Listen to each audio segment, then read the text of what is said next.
దయచేసి ఇది గమనించగలరు. Hi guys, prefab, the crazy word in engineering field right now. ఎందుకంటే కన్స్ట్రక్షన్లోని మనకి ఎస్పెషల్లీ ఏవైతే ఫ్యాక్టరీస్ ఇవన్నీ కన్స్ట్రక్ట్ చేస్తున్నారో ట్రెడిషనల్ కన్స్ట్రక్షన్ కాకుండా ఈ ప్రీఫ్యాబ్ రిలేటెడ్ వర్కే చేపిస్తున్నారు అన్నమాట. ఎందుకంటే వర్క్ చాలా ఫాస్ట్గా అవుతుంది అండ్ అలాగే పొల్యూషన్ చాలా తక్కువ అవుతుంది అని చెప్పి నువ్వు ఈ ప్రీఫ్యాబ్ రిలేటెడ్గా మనకి వర్క్ చేసే కొన్ని కంపెనీస్ మాత్రమే ఉన్నాయి. అందులో ఆల్రెడీ మీ అందరికీ ఐడియా ఉంటుంది.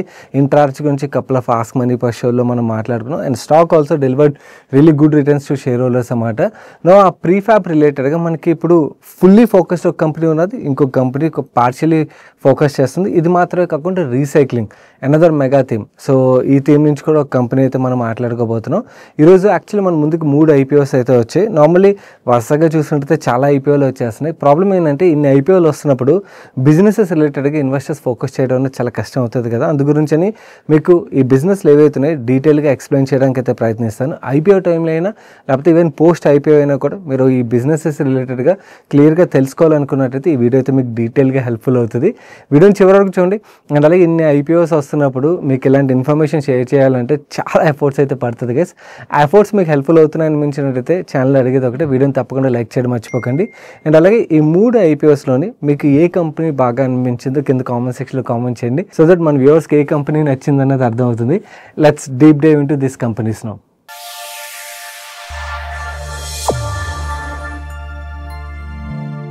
ఈ 3 IPOలో ఫస్ట్ మనం ఈప్యాక్ గురించి మాట్లాడుకుందాం. ఈప్యాక్ అనగానే చాలా మంది రిలేట్ అవ్వగలరు. ఎందుకంటే ఆల్రెడీ మనకు ఒక ఈప్యాక్ లిస్టెడ్ కంపెనీ ఉన్నది, ఈప్యాక్ డ్యూరబుల్స్. అది మనకి ఎలక్ట్రానిక్ మ్యానుఫ్యాక్చరింగ్ రిలేటెడ్ సర్వీసెస్ అయితే ప్రొవైడ్ చేస్తుంది. ఇప్పుడు మన ముందుకు IPOకి వచ్చిన ఈప్యాక్ ప్రీఫ్యాబ్ ఏదైతే ఉన్నదో వీళ్ళు ప్రీఫ్యాబ్ రిలేటెడ్ సర్వీసెస్ అయితే ప్రొవైడ్ చేస్తారు. ఇయర్ 1999లో ఈ కంపెనీని స్టార్ట్ చేశారు. ఈ కంపెనీ 2 సర్వీసెస్ అయితే ప్రొవైడ్ చేస్తుంది. ఒకటి ప్రీఫ్యాబ్ రిలేటెడ్ బిజినెస్, ఇంకోటి EPS packaging related business. EPS packaging అనగానే ఇదేదో చాలా స్పెషలైజ్డ్ వర్క్ అనుకుంటారేమో. మనకి థర్మోకోల్ ప్యాకేజింగ్ ఉంటుంది చూడండి, ఆ సర్వీసెస్ అయితే ప్రొవైడ్ చేస్తారన్నమాట. ఈ ప్రీఫ్యాబ్ బిజినెస్ వీళ్ళు మేజర్ రెవెన్యూ ఇక్కడ నుంచి వస్తుంది 84%. సో ఈ బిజినెస్ గురించి మనం అర్థం చేసుకున్నట్టయితే ఇక్కడ వీళ్ళు pre engineered steel buildings related services provide చేస్తారు, prefab structures related services provide చేస్తారు, third light gauge steel framing related services ఇక్కడ స్క్రీన్ మీద చూపిస్తున్నాను చూడండి, ఈ సర్వీసెస్ ప్రొవైడ్ చేస్తారు. అండ్ అలాగే sandwich insulated panels services provide చేస్తారు. అండ్ అలాగే స్టాండర్డ్ మాడ్యులర్ సొల్యూషన్స్ కూడా వీళ్ళు ప్రొవైడ్ చేస్తారు. ఈ 5 ప్రొడక్ట్ సర్వీసెస్ ద్వారా ఈ కంపెనీ రెవెన్యూస్ అయితే సంపాదిస్తుంది. ఈ ప్రీఫ్యాబ్ రిలేటెడ్ మార్కెట్ ఎందుకంత పాజిటివ్గా ఉన్నదంటే, మనం ట్రెడిషనల్ కన్స్ట్రక్షన్ ఉన్నదనుకోండి, మనందరూ తెలుసు ఇటుకలు సిమెంట్ అన్నీ తీసుకొచ్చి అక్కడ మిక్సింగ్ చేసి ఇవన్నీ చేసినప్పుడు పొల్యూషన్ చాలా అవుతుంది. అండ్ అలాగే అక్కడ అంటే మనకి కన్స్ట్రక్షన్ రిలేటెడ్గా పట్టే టైం చాలా ఎక్కువ అవుతుంది. ఇవన్నీ ఏవైతే ఉంటాయో ఇవన్నిటిని మనకి ప్రీఫ్యాబ్ రిలేటెడ్ వర్క్ అయితే చాలా వరకు రెడ్యూస్ చేస్తుంది అన్నమాట. అందుకనే ఎస్పెషలీ మనకి వేర్ హౌస్లో అవ్వచ్చు, ఫ్యాక్టరీస్ అవ్వచ్చు, ఆల్రెడీ ఈ టైప్ ఆఫ్ కన్స్ట్రక్షన్కి వెళ్ళిపోతున్నాయి. ఎందుకంటే వాళ్ళు నార్మల్ ట్రెడిషనల్ కన్స్ట్రక్షన్లోనే ఒక ఫ్యాక్టరీని బిల్డ్ చేయాలనుకోండి, ఒక let's say 1 to 2 years time పడుతుంది అనుకోండి. ఈ ప్రీఫ్యాబ్ రిలేటెడ్ వర్క్ వల్ల సబ్స్టాన్షియలీ ఆ టైం పీరియడ్ అన్నది అయితే తగ్గుతుందన్నమాట. దానివల్ల కంపెనీస్ వాళ్ళు ఇమీడియట్గా బిజినెస్ అయితే స్టార్ట్ చేయగలరు కదా, వాళ్ళ ఫ్యాక్టరీ సెటప్ అయిపోయిందంటే. So that's a major advantage. And durability related కావచ్చు, పొల్యూషన్ కూడా చాలా తక్కువ అవుతుంది. ఎందుకంటే మొత్తం ఏదైతే కన్స్ట్రక్షన్ రిలేటెడ్ వర్క్ ఉంటుందో మెజారిటీ ఆఫ్ ద వర్క్ అంతా కూడా ఒక క్లోజ్డ్ ఫ్యాక్టరీలోనే అయిపోతుంది. అయిపోయిన తర్వాత వాటిని తీసుకొచ్చి ఇక్కడ ఇన్స్టాల్ చేస్తారు. ఇదే యాక్చువల్లీ ఏమవుతుందంటే చైనాలోని మనం వేరే అదర్ కంట్రీస్లో చూసినట్టయితే ఈవెన్ పెద్ద పెద్ద టవర్స్ కూడా మనకి ప్రీ ఇంజనీర్డ్ స్టీల్ బిల్డింగ్స్ని అయితే కన్స్ట్రక్ట్ చేస్తున్నారు. వీళ్ళు ఆ సర్వీసెస్ కూడా ప్రొవైడ్ చేస్తారు. వీళ్ళు pre engineer steel buildings related సర్వీసెస్లోని వీళ్ళు మల్టీ స్టోరేజ్ బిల్డింగ్స్ రిలేటెడ్గా సర్వీసెస్ ప్రొవైడ్ చేస్తారు. Warehouse building, factory, industrial sheds, cold storage, ఇలాంటి ఏవైతే మనకి అంటే pre engineered steel buildings related works ఉంటాయో అవన్నీ వీళ్ళు ప్రొవైడ్ చేస్తారు. నెక్స్ట్ వీళ్ళు ప్రీ ఫ్యాబ్రికేటెడ్ స్ట్రక్చర్స్ ఏవైతే అక్కడ వీళ్ళు ప్రొవైడ్ చేసే సర్వీసెస్ ఏవైతే ఇవన్నీ కూడా మీరు ఇక్కడ స్క్రీన్ మీద చూడొచ్చు. సో బేసికలీ ఏంటంటే కన్స్ట్రక్షన్ యాక్టివిటీ మనకి ట్రెడిషనల్ కన్స్ట్రక్షన్ సైడ్ నుంచి ఈ ప్రీఫ్యాబ్ రిలేటెడ్గా మూవ్ అవుతుంది. కాబట్టి ఇక్కడ ఉన్న కంపెనీస్ లిమిటెడ్ కాబట్టి ఈ కంపెనీస్కి అయితే చాలా మంచి ఆర్డర్ బుక్ అయితే వస్తుంది, గ్రోత్ కూడా వస్తుంది. ఈ pre engineered building related industry ఏదైతే ఉన్నదో ఈ ఇండస్ట్రీలోనే మనకి లిస్టెడ్ అండ్ అలాగే ప్రైవేట్ కంపెనీస్ కలిపినట్టయితే మనకి 8 కంపెనీస్ అయితే కనబడతాయి. కెపాసిటీస్ పరంగా మాట్లాడుకుంటే ఈప్యాక్ ఏదైతే ఉన్నదో 3rd హైయెస్ట్ కెపాసిటీ వీళ్ళ దగ్గర ఉన్నట్టుగా వీళ్ళు చెప్తున్నారు. బట్ 3rd హైయెస్ట్ కెపాసిటీ ఉన్నది కదా అని చెప్పి గంగు అయిపోకండి. ఎందుకు ఇలా అన్నానో నేను మీకు ఫర్దర్ వీడియోలోకి వెళ్ళినప్పుడు ఎక్స్ప్లెయిన్ చేస్తాను. హైయెస్ట్ కెపాసిటీ కిర్బీ బిల్డింగ్స్ ఏదైతే ఉందో వీళ్ళ దగ్గర 3 lakh metric ton per annum capacity అయితే ఉన్నది. సెకండ్ ఇంట్రార్చ్ ఉన్నది కదా మనకి లిస్టెడ్ కంపెనీ ఇది, వీళ్ళ దగ్గర 1,61,000 మెట్రిక్ టన్ కెపాసిటీ అయితే ఉన్నది. థర్డ్ ఈ ప్యాక్ దగ్గర 1,33,000 మెట్రిక్ టన్ కెపాసిటీ అయితే ఉన్నది. పెన్నార్ ఉన్నది ఇంకొక లిస్టెడ్ కంపెనీ, వాళ్ళ దగ్గర 90,000 మెట్రిక్ టన్ కెపాసిటీ అయితే ఉన్నది. పెన్నార్ యాక్చువల్లీ కెపాసిటీ పరంగా తక్కువగా ఉన్నా కూడా వీళ్ళకన్నా బెటర్ చేస్తుంది. It's not about only revenue అదే కాదు, నేను మీకు ఎందుకన్నది ఫర్దర్గా ముందుకెళ్ళినప్పుడు మనం డీటెయిల్గా మాట్లాడుకుందాం. వీళ్ళ దగ్గర 4 మ్యానుఫ్యాక్చరింగ్ ఫెసిలిటీస్ అయితే ఉన్నాయి. 2 యూపీలోని, 1 ఏపీలోని, 1 రాజస్థాన్లో ఉన్నది. ఇది మాత్రమే కాకుండా యూపీ, హైదరాబాద్ అండ్ వైజాగ్లోని 3 డిజైన్ సెంటర్స్ కూడా ఉన్నాయి. కరెంట్లీ వీళ్ళ ప్లాన్స్ యొక్క కెపాసిటీ యూటిలైజేషన్ మనం చూసినట్లయితే ప్రీ ఇంజనీర్డ్ బిల్డింగ్ రిలేటెడ్గా వీళ్ళ కెపాసిటీ యూటిలైజేషన్ 50% నడుస్తున్నట్టుగా చెప్తున్నారు. అండ్ శాండ్విచ్ ఇన్సులేటెడ్ ప్యానల్స్ ఏవైతే దాని యొక్క కెపాసిటీ కరెంట్లీ 71% రన్ అవుతున్నట్టుగా చెప్తున్నారు. నెక్స్ట్ ఈపీఎస్ ప్యాకేజింగ్ రిలేటెడ్గా 75% కెపాసిటీతో వీళ్ళ ప్లాన్స్ రన్ అవుతున్నట్టుగా చెప్తున్నారు. వీళ్ళ క్లయింట్ కాన్సన్ట్రేషన్ రిలేటెడ్గా మీరు ఇక్కడ స్క్రీన్ మీద చూడొచ్చు. టాప్ 1 క్లయింట్ దగ్గర నుంచి ఎంత కంట్రిబ్యూషన్ ఆఫ్ రెవెన్యూ వస్తుంది, టాప్ 5 అండ్ అలాగే టాప్ 10 క్లయింట్స్ ఒక స్ప్లిట్. అండ్ త్వరలో రాజస్థాన్లో ఒక ప్లాన్ సెటప్ చేయబోతున్నట్టుగా చెప్తున్నారు. ఈ ప్లాన్ సెటప్ అయినట్టయితే వీళ్ళ శాండ్విచ్ ఇన్సులేటెడ్ ప్యానల్స్ రిలేటెడ్గా 8 lakh square cubic metres capacity add అవబోతున్నట్టుగా చెప్తున్నారు. And pre engineered related vertical ఏదైతే ఉందో అక్కడ 11,300 metric ton per annum capacity add అవబోతున్నట్టుగా చెప్తున్నారు. అండ్ వీళ్ళు ఏపీ యూనిట్ ఏదైతే ఉన్నదో అక్కడ కూడా కెపాసిటీని యాడ్ చేయబోతున్నట్టుగా అయితే మేనేజ్మెంట్ కామెంట్ చేస్తున్నారు. ఐపీఓ ద్వారా ఏవైతే డబ్బులు రైజ్ చేస్తున్నారో మేజర్లీ ఇక్కడ స్పెండ్ చేయబోతున్నట్టుగా మనం అర్థం చేసుకోవచ్చు. అండ్ కమింగ్ టు మేనేజ్మెంట్ విషయంకి వచ్చేసరికి Bothra and Singhania families same ఈ ప్యాక్ ఒక ప్రమోటర్స్ ఎవరైతే ఉన్నారో సేమ్ ప్రమోటర్స్. అండ్ మేనేజ్మెంట్ గురించి మీరు ఇక్కడ స్క్రీన్ మీద చూడొచ్చు. అండ్ అలాగే షేర్ హోల్డింగ్ ప్యాటర్న్ కూడా మీరు ఇక్కడ స్క్రీన్ మీద చూడొచ్చు. నెక్స్ట్ మనం ఫైనాన్షియల్స్ అండ్ పీర్ కంపారిజన్. ఇక్కడ యాక్చువల్లీ మీరు డెసిషన్ మేకింగ్ రిలేటెడ్ ఒక క్లారిటీ అయితే వస్తుంది. ఆ డీటెయిల్స్లోకి వెళ్ళే ముందు స్మాల్ రిమైండర్, వీడియోని లైక్ చేస్తారా? లైక్ చేయకపోతే వీడియోని తప్పకుండా లైక్ చేయండి గైస్. ఫస్ట్ ఐపీఓ డీటెయిల్స్ అయితే చూసేద్దాం. ఇష్యూ ద్వారా వీళ్ళు 504 crores అయితే క్యాపిటల్ రైజ్ చేస్తున్నారు. ఇందులో 300 crores ఫ్రెష్ ఇష్యూ కంపెనీకి వెళ్తుంది, 204 crores ప్రమోటర్స్ యొక్క పాకెట్లోకి వెళ్తుంది. ఈచ్ షేర్ ఒక ఫేస్ వాల్యూ ₹2 per share. వీళ్ళు ఫిక్స్ చేసిన ప్రైస్ బ్యాండ్ 194 rupees నుంచి 204 rupees మధ్యలో ఫిక్స్ చేశారు. హయ్యర్ ప్రైస్ బ్యాండ్ ఆధారంగా కంపెనీ యొక్క మార్కెట్ క్యాపిటలైజేషన్ 2049 crores అయితే అవుతుంది. అండ్ మనం ఐపీఓలో పార్టిసిపేట్ చేయాలంటే 73 multiples అయితే పార్టిసిపేట్ చేయాల్సి ఉంటుంది. మిగిలిన బేసిక్ డీటెయిల్స్ మీరు ఇక్కడ స్క్రీన్ మీద చూడొచ్చు. ఐపీఓ ఓపెనింగ్ అండ్ అలాగే క్లోజింగ్ అండ్ మనకి అలాట్మెంట్ ప్రయారిటీ రిలేటెడ్ డీటెయిల్స్ అన్ని కూడా మీకు ఇక్కడ స్క్రీన్ మీద ప్లేస్ చేస్తున్నాను. కమింగ్ టు కంపెనీ యొక్క ఫైనాన్షియల్స్ విషయంకి వచ్చేసరికి వీళ్ళ బ్యాలెన్స్ షీట్లో మనకి 210 crores డెట్ అయితే కనబడుతుంది. అండ్ 353 crores ఈక్విటీ అయితే కనబడుతుంది. Debt to equity ratio 0.5 times which is well under కంట్రోల్గా మనం చూడవచ్చు. P&L నెంబర్స్ విషయంకి వచ్చేసరికి వీళ్ళ రెవెన్యూ ఏదైతే ఉన్నదో లాస్ట్ 3 yearsలో రెవెన్యూస్లో 31% CAGR గ్రోత్ డెలివర్ చేశారు. ఆపరేటింగ్ ఎబిటాలో 51% CAGR గ్రోత్ డెలివర్ చేశారు. మార్జిన్స్ విషయంకి వచ్చేసరికి కరెంట్లీ వీళ్ళు 10% మార్జిన్ అయితే మెయింటైన్ చేస్తున్నారు. బట్ లాస్ట్ 3 yearsలో మార్జిన్స్ అయితే గ్రో అవుతున్నట్టుగా, అంటే ఐపీఓకి ముందు మార్జిన్స్ అయితే బాగా పెంచుకున్నట్టుగా మనకు అర్థమవుతుంది. అండ్ ప్యాట్ నెంబర్ విషయంకి వచ్చేసరికి 57% CAGR గ్రోత్ అయితే డెలివర్ చేశారు. అండ్ ప్యాట్ మార్జిన్స్ కూడా యాక్చువల్ లాస్ట్ 3 yearsలో బాగా పెరిగినట్టుగా మనకు అర్థమవుతుంది. నెక్స్ట్ పియర్ కంపారిజన్ విషయంకి వచ్చేసరికి రెవెన్యూస్ పరంగా చూసినట్లయితే పియర్స్ అందరితో కంపేర్ చేస్తే వీళ్ళ రెవెన్యూస్లో మనకి గ్రోత్ ఈ పీరియడ్లో ఎక్కువగా కనబడుతుంది. Same thing with EBITDA and ప్యాట్లో కూడా మనకి క్లియర్లీ కనబడుతుంది. మార్జిన్స్ విషయంకి వచ్చేసరికి మాత్రం ఎవరెస్ట్ని మనం ఇగ్నోర్ చేస్తే మిగిలిన అదర్ కంపెనీస్ అన్నీ కూడా ఆల్మోస్ట్ సిమిలర్ రేంజ్లోనే మార్జిన్ అయితే మెయింటైన్ చేస్తున్నాయి. రిటర్న్ రేషియోస్ విషయంకి వచ్చేసరికి ఈ pack prefab 22.69% ROE, 22.88% ROCE generate చేసినట్టయితే వీళ్ళకన్నా కొంచెం బెటర్గా M&B ఇంజనీరింగ్ ఏదైతే ఉన్నదో సిమిలర్ పియర్ వాళ్ళు బెటర్ రిటర్న్ రేషియోస్ అయితే డెలివర్ చేస్తారు. మిగిలిన వాళ్ళందరికన్నా కూడా వీళ్ళ ROE, ROCE బెటర్గా మనకు కనబడుతుంది. But don't jump to the conclusion. ఇక్కడే ఒక క్రిటికల్ పారామీటర్ అయితే మీకు షేర్ చేయబోతున్నాను. మనం ముందుగా మాట్లాడుకున్నప్పుడు కెపాసిటీస్ పరంగా వీళ్ళది 3rd హైయెస్ట్ కెపాసిటీ ఉన్నట్టుగా మనం మాట్లాడుకున్నాం కదా. బట్ వీళ్ళు ఆర్హెచ్పిలోని ఏవైతే కంపెనీస్ లిస్టెడ్ కంపెనీస్ ఉన్నాయో ఆ లిస్టెడ్ కంపెనీస్ యొక్క ఆర్డర్ బుక్ ఆధారంగా డేటా షేర్ చేశారు. దాన్ని బట్టి చూసినట్టయితే మాత్రం షాకింగ్ అనిపిస్తుంది నాకైతే. ఎందుకంటే వీళ్ళ 3rd హైయెస్ట్ కెపాసిటీ ఉన్నా కూడా యాక్చువల్ లిస్టెడ్ కంపెనీస్ అన్నిటిలో కన్నా కూడా చాలా తక్కువ ఆర్డర్ బుక్ ఉన్నది ఈ కంపెనీ దగ్గరే ప్రజెంట్ అయితే. దో అంటే ఇండస్ట్రీ మొత్తం కూడా గ్రో అయ్యే స్కోప్ అయితే ఉన్నది, నో డౌట్.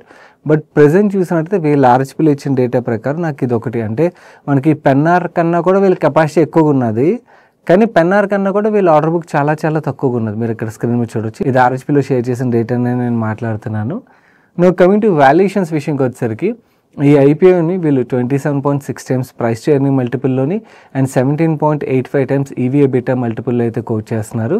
పియర్స్తో కంపేర్ చేసినట్టయితే most of the peers similar రేంజ్లోనే ట్రేడ్ అవుతున్నారు, పెద్ద తేడా అయితే లేదు.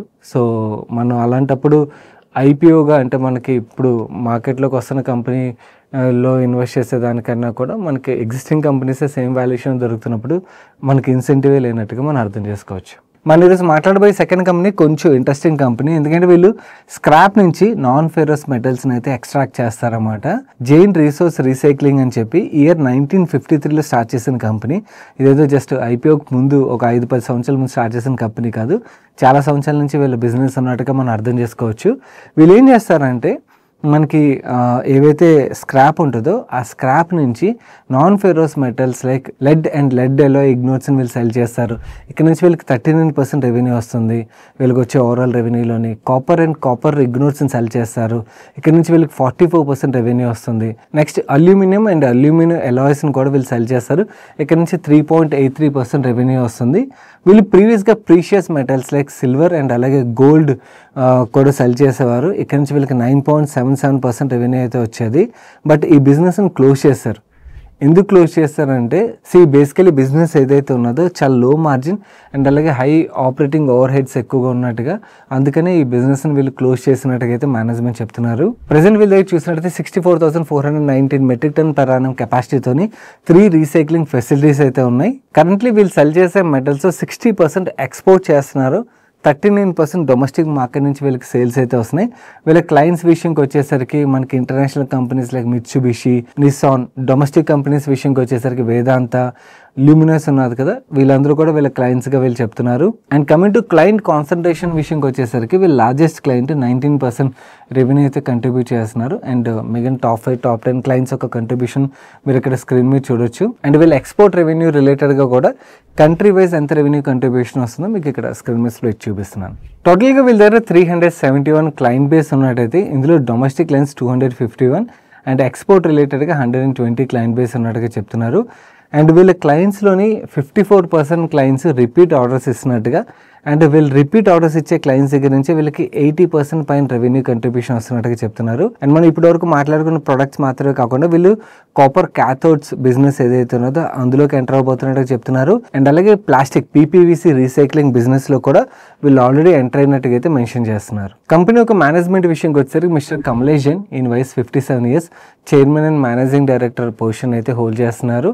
And joint MD position mister Mayank Prateek hold చేస్తున్నారు ఇన్ వయస్ 52 years. CFO పొజిషన్ హేమంత్ జైన్ గారు హోల్డ్ చేస్తున్నారు ఆయన వయసు 41 years.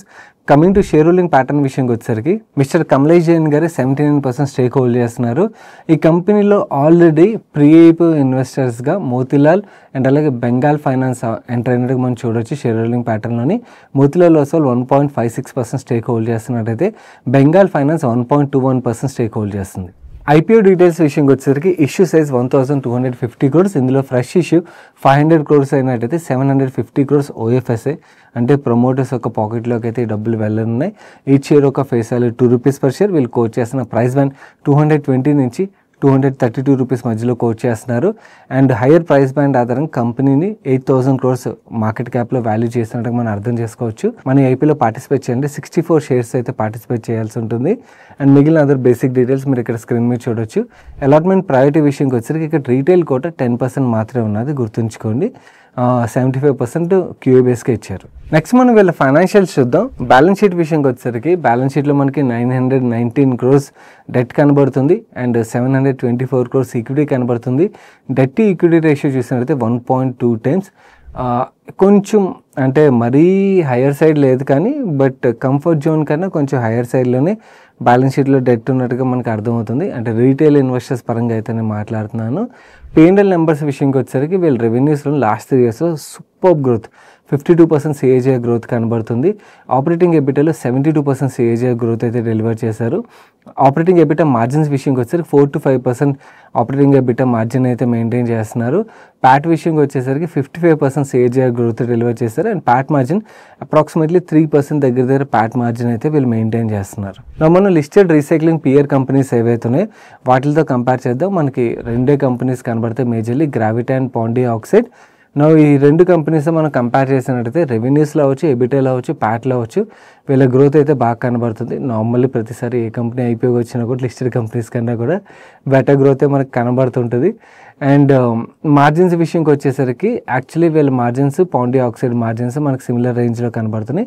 గ్రావిటా యాక్చువల్లీ వీళ్ళకన్నా కూడా బెటర్ మార్జిన్ అయితే మెయింటైన్ చేస్తుంది. అండ్ రిటర్న్ రేషియోస్ విషయంకి వచ్చేసరికి వీళ్ళు 40.77% ROE, 24.22% ROC జనరేట్ చేసినట్టు మనకు అర్థమవుతుంది. పియర్స్తో కంపేర్ చేస్తే వీళ్ళ రిటర్న్ రేషియోస్ అయితే మనకి బెటర్గా కనబడుతున్నాయి. వాల్యుయేషన్స్ గురించి మాట్లాడుకునే ముందు కంపెనీ రిలేటెడ్ కొన్ని రిస్క్లు అయితే మీకు తెలియాలి. ఒకటి, వీళ్ళకి వచ్చే రెవెన్యూలో one of the major contribution China నుంచి అయితే వస్తుంది. కాకపోతే ఇప్పుడు China India related relations better అవుతున్నాయి కాబట్టి అది పెద్ద రిస్క్ కాకపోవచ్చు, but still you should know it. అందు గురించి నేను హైలైట్ చేస్తున్నాను. సెకండ్ థింగ్, ఇది కమోడిటీ ప్రొడక్ట్స్ని డీల్ చేస్తుంది కాబట్టి ఆ వాలటాలిటీ అయితే వీళ్ళ మీద కూడా ఉంటుంది. అది కూడా జస్ట్ మీకు రిమైండ్ చేయాలి కాబట్టి చెప్తున్నాను. ప్రమోటర్స్ రిలేటెడ్గా నాకు ఒకటి కనబడుతుంది. ప్రమోటర్ దగ్గర ట్రేడింగ్ హ్యాబిట్ ఉన్నట్టుగా అయితే కనబడుతుంది. ఆయన చిన్న చిన్న పెన్నీ స్టాక్స్ ఏవైతే ఉన్నాయో వాటిలోని నాన్ డిస్క్లోజర్ ఎక్విజిషన్స్ చేస్తున్నట్టుగా అర్థమవుతుంది. ఎందుకంటే దాని రిలేటెడ్గా సెబీ ఫైన్ కూడా వేసినట్టుగా మనకి ఆర్హెచ్పిలో అయితే కనబడుతుంది. So these are the few things అన్నమాట. అంతకన్నా కూడా పెద్ద రిస్క్ అయితే లేవు. ఓన్లీ థింగ్ బ్యాలెన్స్ షీట్లో డెట్ అయితే కొంచెం ఎక్కువగా ఉన్నది. వాల్యుయేషన్స్ విషయంకి వచ్చేసరికి 32 times price to earning multiple అయితే అయిపోయిన కోట్ చేస్తున్నారు. యాక్చువల్లీ లిస్టెడ్ పియర్స్తో కంపేర్ చేస్తే కొంచెం రీజనబుల్గానే ఉన్నది. ఈవెన్ 23 times ఈవీ ఎబిటా మల్టిపుల్లో కోట్ చేస్తున్నారు. అక్కడ కూడా మనకి రీజనబుల్గానే కనబడుతున్నది. సో ఓవరాల్గా యాక్చువల్లీ ఈ మూడిట్లోకి నాకు కొంచెం ఇంట్రెస్టింగ్ ఈ బిజినెస్ అయితే కనబడింది. ఈవెన్ ఐపీఓ టైంలో కాకపోయినా కూడా తర్వాత అయినా కూడా I will come back and study this company for sure. Third company BMW ventures. వీళ్ళు BMW నుంచి ఇన్స్పైర్ అయ్యారేమో, కంపెనీ పేరు పెట్టినట్టున్నారు. వీళ్ళు steel and steel related products ఒక ట్రేడింగ్ చేస్తారు. అండ్ అలాగే బ్లూ డైమండ్ అన్న బ్రాండ్తోని పీవీసీ పైప్స్ని కూడా వీళ్ళు మ్యానుఫ్యాక్చర్ చేసి డిస్ట్రిబ్యూట్ చేస్తారు. ప్రెడామినెంట్లీ వీళ్ళ బిజినెస్ మొత్తం బీహార్ స్టేట్ ఏదైతే ఉన్నదో అక్కడే ఉన్నది. ఈ బిజినెస్ రిలేటెడ్గా నేను ఎక్కువ మాట్లాడదలుచుకోలేదు, ఎందుకంటే నాకే అంత కంఫర్టబుల్ అనిపించట్లేదు. కంఫర్ట్ అనిపించకపోవడానికి రీజన్ ఏంటంటే వీళ్ళు ఫస్ట్ థింగ్ వీళ్ళ బ్యాలెన్స్ షీట్ చూడండి మరి ఇక్కడ స్క్రీన్ మీద. వీళ్ళ బ్యాలెన్స్ షీట్లో 423 crores డెట్ కనబడుతుంది, 209 crores ఈక్విటీ కనబడుతుంది. Debt to equity ratio 2 times కన్నా ఎక్కువ ఉన్నది, which is well above comfort zone అన్నమాట. సో నాకు మేజర్ రిస్క్ అయితే ఇక్కడ కనబడుతుంది. P&L నెంబర్స్ విషయంకి వచ్చేసరికి రెవెన్యూలోని లాస్ట్ 3 year పీరియడ్లో జస్ట్ 1% గ్రోత్ కనబడుతుంది. ఆపరేటింగ్ ఎబిటాలోని 12% గ్రోత్ డెలివర్ చేస్తారు. మార్జిన్స్ విషయంకి వచ్చేసరికి 3% మార్జిన్ మెయింటైన్ చేస్తున్నారు. ప్యాట్లోని ఫ్లాట్, యాక్చువల్లీ పెద్ద గ్రోత్ అయితే లేదు. రిటర్న్ రేషియోస్ పరంగా చూసినట్టయితే 15% ROE అండ్ 12% ROC అయితే జనరేట్ చేశారు. అండ్ ఐపీఓ వాల్యుయేషన్స్ చూసినట్టయితే 19 times price to earning multiple అయితే కోట్ చేస్తున్నారు. నా బ్యాలెన్స్ షీట్ రిలేటెడ్గా రిస్క్ అవ్వచ్చు, క్లయింట్ కాన్సన్ట్రేషన్ రిస్క్ అవ్వచ్చు, గ్రోత్ పెద్దగా లేకపోవడం అవ్వచ్చు, ఇవన్నిటిలో నాకైతే అసలు ఐపీఓ గురించి అంత పెద్దగా డీటెయిల్గా మాట్లాడాలనిపించట్లేదు, ఎందుకంటే ఎక్కువ రిస్క్లే నాకు కనబడుతున్న ఆపర్చునిటీ కన్నా కూడా. But still basic IPO details చూపించాలి కాబట్టి ఇక్కడ స్క్రీన్ మీద చూపిస్తున్నాను చూడండి. వీళ్ళు ఐపీఓ ప్రైస్ బ్యాండ్ని 94 rupees నుంచి 99 rupees మధ్యలో కోట్ చేస్తున్నారు. మోస్ట్లీ రీటైల్ ఇన్వెస్టర్ని టార్గెట్ చేసి పెట్టిన ప్రైస్ బ్యాండ్ ఇది క్లియర్లీ అర్థమవుతుంది. ఇన్ఫ్యాక్ట్ యాక్చువల్లీ వీళ్ళు అలాట్మెంట్ ప్రయారిటీ కూడా చూసినట్టయితే 75% వీళ్ళు రీటైల్ కోటా ఇచ్చారు. వీళ్ళకి తెలుసు QABs ఎవరు సబ్స్క్రైబ్ చేయరేమో అని. వాళ్ళ కోటా 1% అండ్ NIA కోటా 24% అన్నమాట. సో క్లియర్లీ అన్నీ కూడా అవాయిడే చెప్తున్నాయి, రెడ్డే కనబడుతున్నాయి అన్నమాట. సో అందు గురించి I'm not going detailed about their business. మీరు ఎవరికైనా ఇంట్రెస్ట్ ఉన్నట్టయితే you can go through there RHP. ఇది 3 IPOs గైస్. ఈ IPOs రిలేటెడ్గా మీ ఫ్రెండ్స్ అండ్ ఫ్యామిలీకి ఇన్వెస్ట్ చేయడం మాత్రమే కాదు, అవాయిడ్ చేయడం కూడా ఇంపార్టెంట్, డబ్బులను కాపాడుకోవడం కూడా important. So me friends and ఫ్యామిలీకి వీడియో హెల్ప్ఫుల్ అవుతుంది అనిపించినట్టయితే వాళ్ళకి తప్పకుండా షేర్ చేయడం మర్చిపోకండి. వీడియోని లైక్ చేయనట్టయితే వీడియోని లైక్ చేస్తూ ఛానల్కి అయితే ఫస్ట్ టైం వచ్చినట్టయితే మన మనీ ప్లస్ ఛానల్ సబ్స్క్రైబ్ చేసి పక్కన బెల్ ఐకాన్లో ఆల్ నోటిఫికేషన్స్ యాక్టివేట్ చేసుకోండి. నేను సాయి కృష్ణ పత్రి మరొక మంచి వీడియోతో మీ ముందుకు వస్తాను. Till then bye, take care.